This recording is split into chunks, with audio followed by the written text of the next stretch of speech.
ప్రతిరోజు junk food తినటం మనందరికీ అలవాటే. ఈసారి నుంచి ఈ జంక్ ఫుడ్‌ని కొంచెం హెల్తీగా తినటం నేర్చుకుందామా?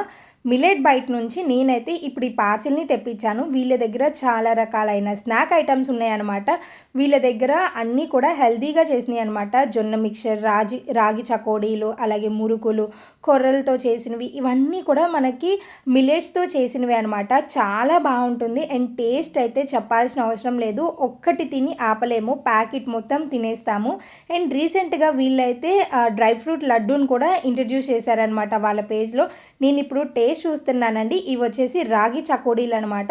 రాగితో చేశారు ఎలా ఉంటాయి అని డౌట్ పడ్డాను. కానీ చాలా చాలా బాగుంది. మన తెలుగింటి పెద్ద పండుగ సంక్రాంతి కాబట్టి సంక్రాంతి అప్పుడు పిండి వంటలు తప్పకుండా చేసుకుంటాం. కానీ ఇప్పుడు ఉండే బిజీ షెడ్యూల్లో మనం పిండి వంటలు ఇంట్లో తయారు చేసుకోవడం కష్టం కాబట్టి మిల్లెట్ బైట్ నుంచి మనము చక్కగా ఈ పిండి వంటలన్నీ కూడా తెప్పించుకోవచ్చు. తప్పకుండా ఆర్డర్ చేసి తెప్పించుకోండి. చాలా బాగున్నాయి.